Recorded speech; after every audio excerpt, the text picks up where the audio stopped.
आदिशक्ती तुळजाभवानी, उभय हिंदुस्थानचा आराध्य दैवत छत्रपती शिवाजी महाराज आणि छत्रपती शिवाजी महाराजांनी या महाराष्ट्राच्या मातीतल्या माणसाला जगावं कसं हे शिकवल्यानंतर याच मातीतल्या माणसाला शेवटच्या श्वासापर्यंत स्वाभिमानानं लढावं कसं हे शिकवणारे छत्रपती संभाजी महाराज यांच्या पवित्र स्मृतीला अभिवादन करतो। आज जुन्नर तालुक्याचे भाग्यविधाते स्वर्गीय आमदार झांबरशेठ तांबे, तालुक्याच्या पहिल्या महिला आमदार स्वर्गीय लता नानी तांबे आणि शिक्षण महर्षी स्वर्गीय विलास तांबे सर यांच्या पुतळ्याच्या अनावरण प्रसंगासाठी ज्यांच्या हस्ते पुतळ्याचं अनावरण झालं ते देशाचे नेते आदरणीय शरदचंद्रजी पवार साहेब, तालुक्याचे आमदार अतुलजी बेनके, माजी आमदार बाळासाहेबजी दांगट, माजी आमदार दिलीपभाऊ डमडेरे, माजी आमदार शरदरावजी सोनवणे,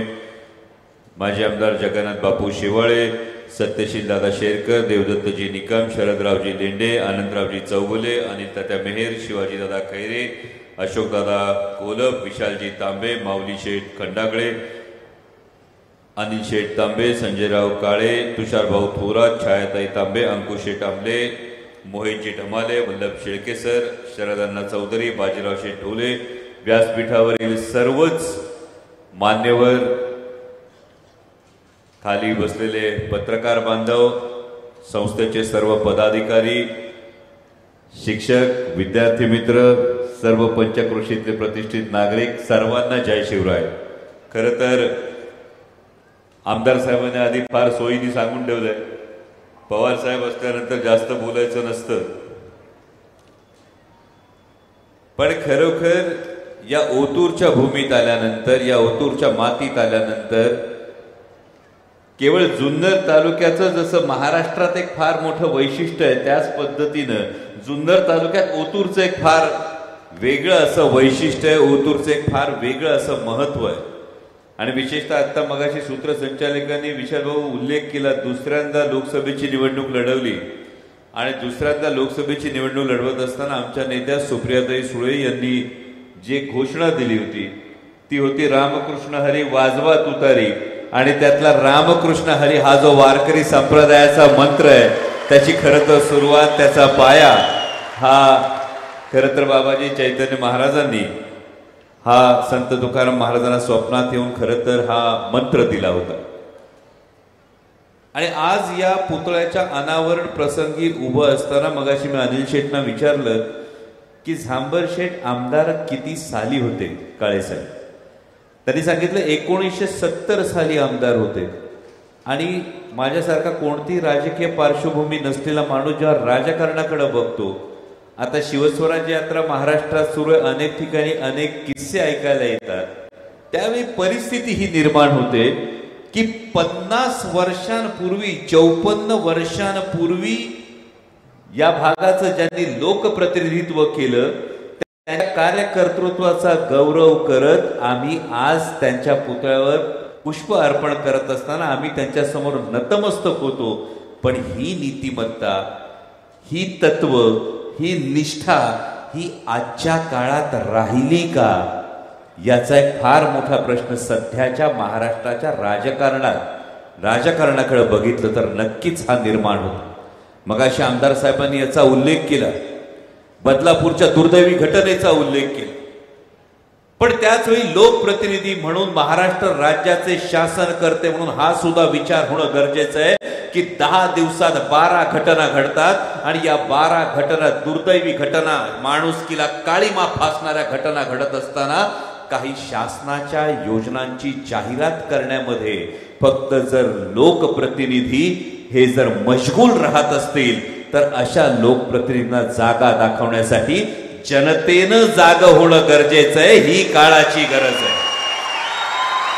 कारण केवळ छत्रपती शिवाजी महाराज म्हणून चालणार नाही, जर छत्रपती शिवाजी महाराजांचा आदर्श घ्यायचा असेल तर बदअमल करणाऱ्या, पाटलाचा चौरंगा करणाऱ्या छत्रपतींचा आदर्श जर घ्यायचा असेल तर मग त्या महाराजांचाही आदर्श घ्यावा लागेल, ज्या महाराजांनी सांगितलं होतं की राज्याभिषेकाचा सोहळा करण्यापेक्षा या पैशात कितीतरी पाटबंधारे होतील, कितीतरी शेती ओलिताखाली येतील, कितीतरी लोककल्याणाची कामं होतील. आणि हा आदर्श सोडून जेव्हा फक्त योजनांचा उल्लेख होतो तेव्हा खरोखर आपण नेमकं कोणत्या दिशेनं जातो.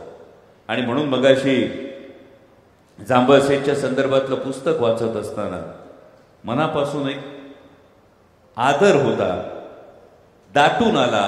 याचं कारण म्हणजे माळशेठ घाटाचा जो प्रणेते आहे, कुकडी प्रकल्पाच्या संदर्भातल्या सगळ्या जी सोडवणूक करणं होतं त्या संदर्भामध्ये जी जांभळशेठची भूमिका होती.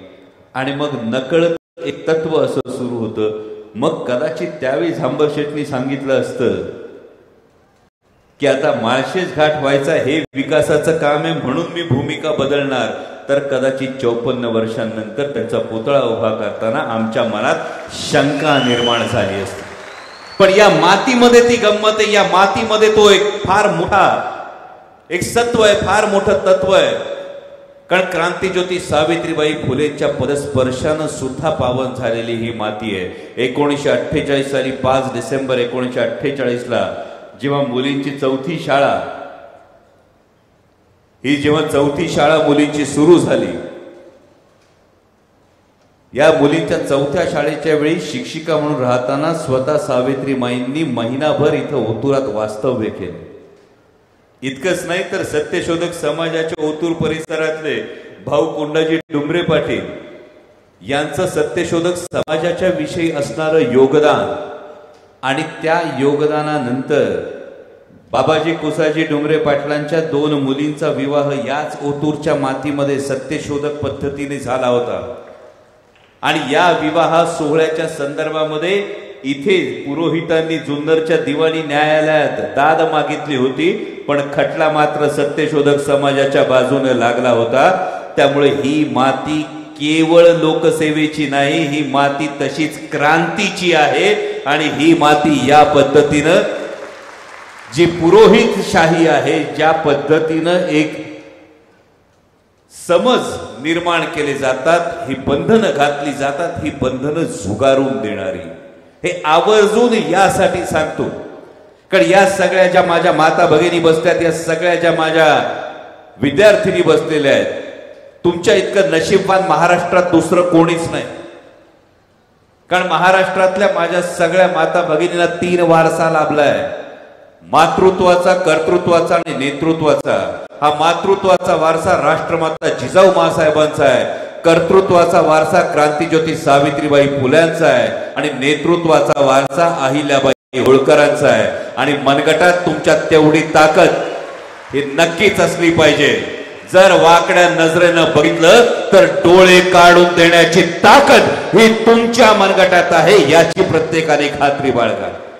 आणि म्हणूनच आज पुन्हा शिक्षण महर्षी विलासराव तांबे सर, पहिल्या महिला आमदार आमच्या लता नानी आणि स्वर्गीय आमदार श्रीकृष्ण उर्फ जांभळशेठ तांबे यांच्या या अर्धाकृती पुतळ्याच्या अनावरण प्रसंगी त्यांच्या पवित्र स्मृतींना अभिवादन करतो. आणि ज्या पद्धतीनं समाजकारणात तत्व, निष्ठा, मूल्य हे घेऊन त्यांनी कायम वाटचाल केली, त्याच पद्धतीची तत्व, निष्ठा, मूल्य ही कायम या शिवजन्मभूमीत ही रुजत राहो, फोफावत राहो, ही अपेक्षा व्यक्त करतो. धन्यवाद.